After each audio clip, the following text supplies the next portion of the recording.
ఆ యొక్క శ్లోకం ఏమిటంటే ఉరసా శిరసా దృష్ట మనసా వచసా తదా పద్భ్యం కరాభ్యం కర్ణాభ్యం ప్రణమామి నమస్సాష్టంగముచ్యతే.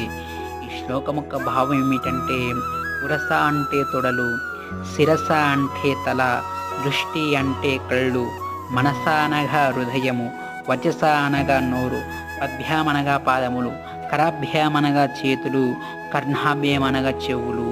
ఇవన్నీ కూడితేనే సాష్టాంగమవుతాయి. మనము దేవుని చింతకు వెళ్ళి ఈ పైన శ్లోకం చెప్పుకుంటూ బోర్ల పడుకొని స్వామివారికి శ్లోకం చెప్పుకుంటూ నమస్కరించేదే సాష్టాంగము. ఎప్పుడు కూడా అమ్మ స్త్రీలు సాష్టాంగ నమస్కారం చేయరాదు, పంచాంగ నమస్కారమే చెయ్యాలి. పక్షస్థలము కానీ కటి భాగం స్థలం కానీ నేలకు తగలరాదు. ఎవరైనా సరే స్త్రీల వారు ఇప్పుడు కూడా సాష్టాంగ నమస్కారం చెయ్యకూడదు. ఓం స్వస్తి నో శుభం భవ.